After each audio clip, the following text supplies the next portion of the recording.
Welcome.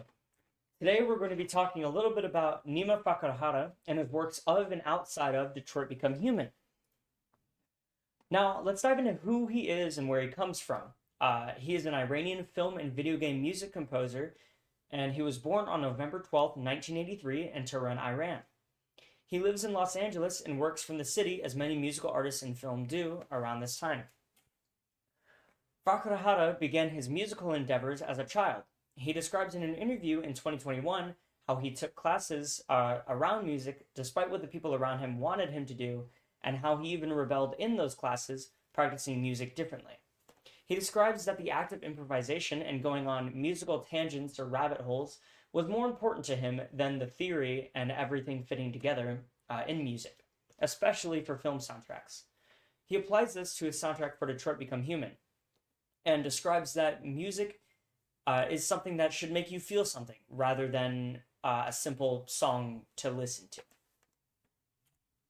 It should put you in a place.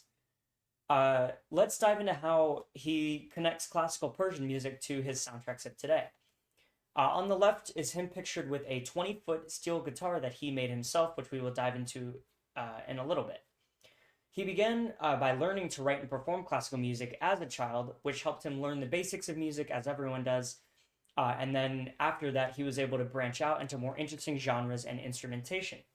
He used expected instruments for his tech soundtracks like simulated drums, synthesizers, and more, to very unexpected instruments like a hammered dulcimer, the 20-foot steel guitar, and a santur.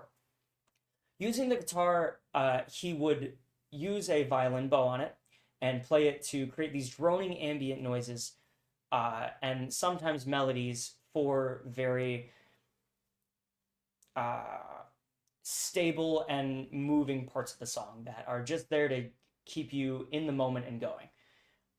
With the santur specifically, he would keep it out of tune, muffle it, and then play a very fast-paced rhythm that can be then paired with syncopated drums and other drowning melodies for action-based scenes. Detroit Become Human is a video game experience that takes the player through the eyes of three different androids, which are best described as robots that look exactly like humans and are made to be their slaves in a sort. As they begin to deviate from their original purpose and feel human emotion, the soundtrack can reflect this. There are three different composers for the respective characters, Connor, Kara, and Marcus. Fakhrara was picked by the co-CEO of Quantic Dream to compose for Connor's soundtrack because of his background on technologically related films.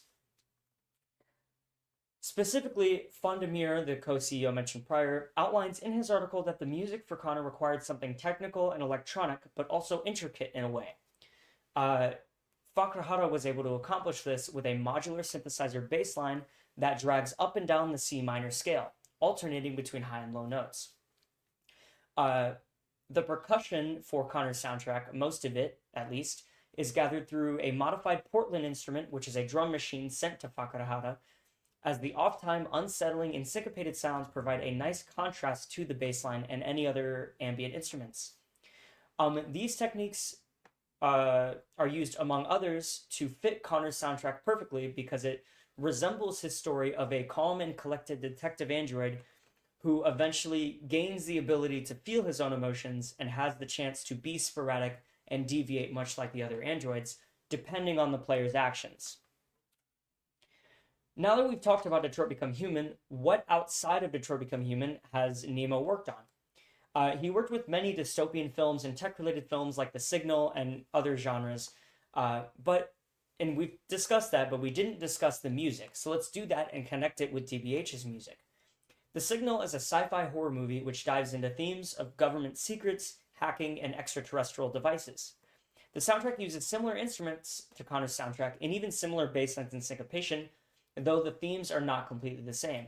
An example of this is the song Get the Pony, in which it carries these similar themes of ambience and other curious melodies, but expands upon them differently with droning themes in the background that linger, representing excitement and discovery. After Detroit Become Human, Fakhrara worked on many other film soundtracks like Becky, Roll Red Roll, and Desolate. Most of these have stories that revolve around horror, sci-fi, and Desolate even looks like some sort of Wild West kind of film. But they use varying themes for soundtracks and innovative instrumentation, much like Detroit Become Human. Fakhrara's music makes a cultural impact as well, because he is one of the only Iranian film score composers left in the industry, and he incorporates many musical elements derived from his culture and childhood into his works. His music, by extension, also helps to carry the civil rights message that Detroit Become Human tries to achieve, with its parallels to slavery and android liberation from the human masters. Pictured on the right here is Marcus, who is the leader of the Android Rebellion, and works as a sort of Martin Luther King Jr. Aspirational role to free the androids. This cultural impact is made more apparent by the creative choices made by the directors and all the staff at Quantic Dream, the team behind DBH, as there are many parallels within Marcus's soundtrack to slave songs and spirituals. The soundtrack to Connor can also be tied to the others culturally, as the music itself has remnants of classical Persian music, and the character Connor in the game acts as a bridge between the voice of the humans and the voice of the androids. Choosing whether Connor deviates or sticks to his goal of eliminating deviance as the player is a penultimate decision to how the story ends, and the soundtrack reflects that perfectly. What are we left with all this information?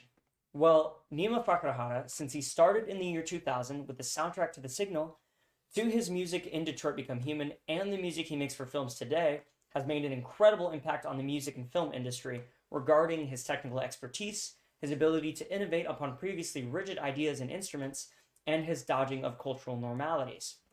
Personally, I hope he continues to make music with more instruments and takes leaps with his own music, something outside of a story, film, soundtrack, or video game, something that has a more central idea that needs to be put together. I feel like the musical world lacks a lot of that nowadays. Thank you for listening and watching, and here are my sources.